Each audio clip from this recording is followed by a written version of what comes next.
कहा, पिताजी मैं बताऊं क्या सीख के आया हूं? बोले क्या बताओ? बोले कि प्रभु की सेवा के 9 प्रकार होते हैं, ये मैं सीख के आया हूं।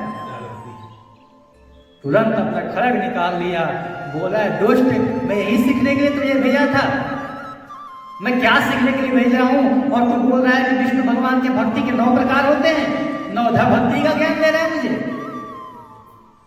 प्रहलाद जी बोले कि प्रभु मैं तो यही सीख रहा हूं। बोले कि आप बोले तो 9 प्रकार के बताऊं? बोले कि बता।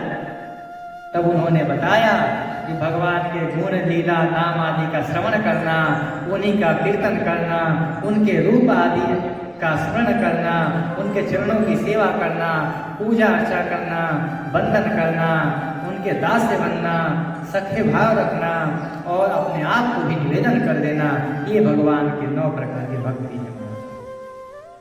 प्रथम भगवती संतन कर संगा, दूसरा रति मम कथा प्रसंगा। जो भगवान तुलसीदास जी ने अपने मानस में लिखा है, वही 9 भक्ति 5 वर्ष की अवस्था वाले भक्तराज प्रहलाद जी ने अपने पिताजी को समझा दिया। बोले कि देखो 9 प्रकार की भक्ति है, 9 में से जो तुम्हें अच्छा लगे वो कर लो, बस स्वीकार कर लो, तुम लग जाओ, अभी से भी समय है, बाद में समय नहीं मिलेगा। तब उन्होंने कहा कि ये दुष्ट ऐसे नहीं मानेगा। इनको बहुत दंड देने की कोशिश की। बोले कि इस दुष्ट को हटा दो मेरे सामने से, नहीं तो इसको मैं अपने हाथों से मार डालूंगा और मुझे सबसे बड़ा पाप तो लगेगा कि मैं अपने पुत्र को मार रहा हूं। इसलिए अपने सैनिकों को आज्ञा दिए, इसको ले जा करके पहाड़ की चोटी से फेंक दो समुद्र में। भक्तराज प्रहलाद को बहुत प्रकार से हिरण्यकश्यप के सैनिकों ने मारने की कोशिश की। कभी पहाड़ से फेंक दिया, कभी समुद्र में फेंक दिया, कभी बिच्छुओं के घर में ले जाकर के छोड़ दिया, कभी सर्पों के घर में ले जाकर छोड़ दिया। सर्पों के घर में छोड़े जितने सर्प थे उनके लिए फूलमाला बन जाते थे। किसी को उठा के हाथ पर, किसी के सर पर रख के खेलते थे प्रहलाद जी। थोड़ी सी समय और लेंगे क्योंकि आज होलिका दहन है और होलिका दहन का प्रसंग आ रहा है। हाँ, इसीलिए थोड़ा सा और लेंगे समय। तब उन्होंने देखा ये तो किसी प्रकार से मरता नहीं है।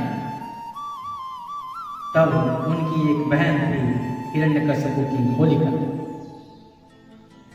कही कि भैया तुम चिंता मत करो, इसके मारने का सारा कार्यभार मेरे को दे दो, एक बार की चुटकी बजाते समाप्त कर दूंगी। हिरण्यकश्यप ने कहा तू कैसे कर देगी? इसको तो इतने बड़े बड़े दंड दे दिया, फिर भी ये नहीं मरता है, तू कैसे मार देगी? बोले कि तुम्हें पता ही है कि मुझे ब्रह्मा जी द्वारा एक वर प्राप्त है कि मुझे अग्नि कभी जला नहीं सकती है, इसलिए मैं इसको ले करके और अग्नि में प्रवेश कर जाऊंगी, मैं तो बच जाऊंगी, ये समाप्त हो जाएगा। ऐसा कह करके होलिका ने जब अपने भाई को आश्वासन दिया, उसका भाई प्रसन्न हो गया।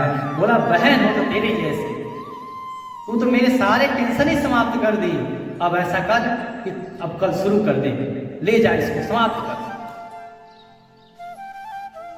जब प्रहलाद जी के माता कयाधु को ये पता चला कि मेरे पुत्र को मारने के लिए होलिका मेरी ननद ही जा रही है, जा करके उनसे कहा कि तुम कैसी स्त्री हो, मेरे दर्द को तो समझो, मेरी पीड़ा को तो समझो, तुम एक स्त्री हो, तुम ही तो एक स्त्री के भाव को समझ सकती हो, तुम मेरे पुत्र को मारने जा रही हो।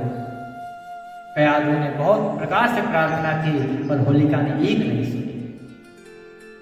चिता सजाया गया और चिता में होलिका भक्तराज प्रहलाद को लेकर के बैठ गए।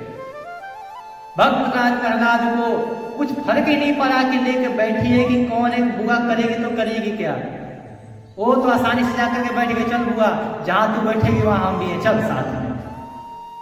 बैठ गए लेकर अपने सैनिकों से कहा लगा दो चिता में आग। सैनिकों ने आग लगा दी।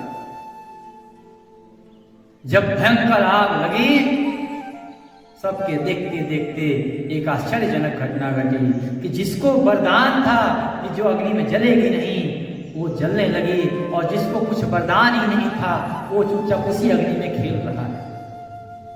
होलिका चिल्लाने लगी, बचाओ बचाओ बचाओ, कौन बचाने जाए वहां पे।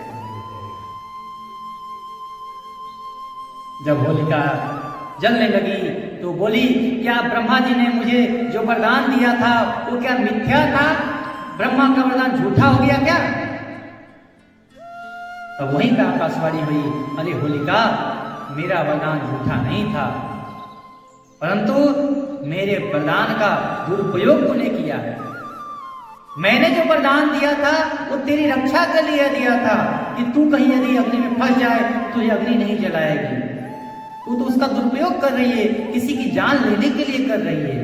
इसीलिए मेरा वरदान झूठा नहीं था, तेरा प्रयोग गलत है, इसलिए अभी तुझे कोई नहीं बचा सकता। और ऐसे करके चिता शांत हुआ, उसमें होलिका जल करके समाप्त हो गई।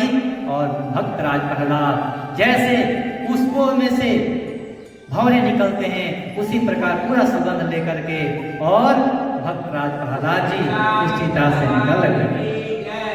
आज होलिका दहन था, हम लोगों ने संक्षिप्त में ही होलिका जी के इस पावन प्रसंग को श्रवण किया, भक्तराज प्रहलाद जी के चरित्र को श्रवण किया।